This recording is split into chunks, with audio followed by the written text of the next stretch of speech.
1 अप्रैल से देश में लागू होने जा रहे नए नियम अमीर से लेकर गरीब तक की जिंदगी पर पड़ेगा बड़ा प्रभाव। जी हां, मार्च का महीना बीत चुका है और अप्रैल का महीना शुरू हो गया है। इसलिए आपको पता होना चाहिए कि 1 अप्रैल से देश में क्या क्या बदलने वाला है। इसलिए आइए जानते हैं 1 अप्रैल से देश में क्या क्या बदलने वाला है। कैलेंडर में अप्रैल का महीना शुरू हो गया है और इसी के साथ शुरू हो जाता है देश का नया वित्त वर्ष। यही वजह है कि जो भी लोग पैसों के लेन देन से जुड़ा काम करते हैं उनके लिए 1 अप्रैल मानो नए साल के जैसा होता है। हालांकि इस बार अप्रैल महीना आम लोगों के लिए भी काफी खास हो गया है, क्योंकि आमतौर पर पूरे देश में अप्रैल महीने में गर्मी शुरू हो जाती है, लेकिन इस बार अप्रैल महीने में भी सर्दी ही पड़ रही है। साथ ही कई राज्यों में तो इस महीने में भी बारिश आ रही है, जिससे लोगों को गर्मी का एहसास ही नहीं हो रहा है। लेकिन अगर हम इन बातों से हटकर बात करें तो अप्रैल महीना देश में कई बदलाव लेकर भी आया, जिनके बारे में हर किसी को पता होना चाहिए। इसलिए आइए एक एक करके हम आपको उन सभी बदलावों के बारे में जानकारी देते हैं, ताकि आपकी जिंदगी और आसान हो सके। इसमें सबसे पहला बदलाव रेलवे की तरफ से किया जा रहा है। कहा जा रहा है कि 1 अप्रैल से रेलवे की टिकट कैंसिल करने के नियमों में बदलाव किया जा रहा है, जिसके अंदर कहा गया है कि अब अगर कोई भी इंसान कंफर्म टिकट 8 घंटे के बाद कैंसिल करता है तो उसे किसी भी तरह का रिफंड नहीं दिया जाएगा। इसलिए अगर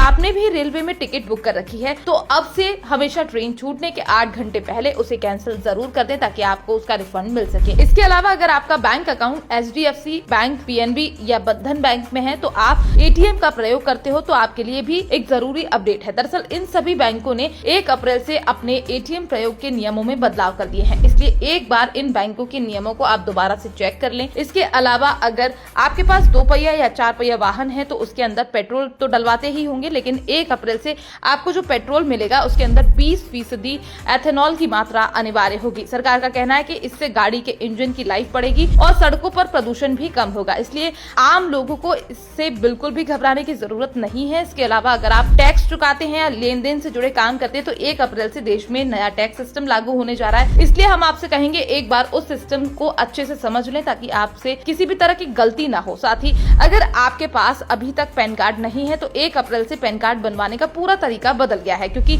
अभी तक आप केवल आधार कार्ड की मदद से ही अपना पैन कार्ड बनवा लेते थे, लेकिन अब से आपको आधार कार्ड के साथ एक और कागज देना होगा, जिससे आपकी डेट ऑफ बर्थ का पता चल सके। यानी पैन कार्ड बनवाने से जुड़े नियम अब और ज्यादा सख्त होने जा रहे हैं, ताकि कोई भी इंसान किसी भी तरीके से गलत पैन कार्ड ना बनवा सके। इसलिए हम आपसे कहेंगे आप हमारे ये वीडियो अपने सभी दोस्तों के साथ शेयर कर दीजिए, क्योंकि आज के समय में जरूरी है कि आप हर चीज से अपडेट रहें, ताकि आपसे कहीं पर भी कोई गलती ना हो। क्योंकि आज के समय में सरकार नए नए अपडेट लेकर आती रहती है, ताकि लोगों की जिंदगी को और आसान बनाया जा सके। लेकिन कई बार लोगों को उन नियमों की जानकारी ही नहीं होती, जिससे वो पुराने तरीके से ही काम करते हैं। इसलिए अगर आप भी हर नियम से अपडेट रहना चाहते हैं तो हमारे पेज को फॉलो जरूर कर लें।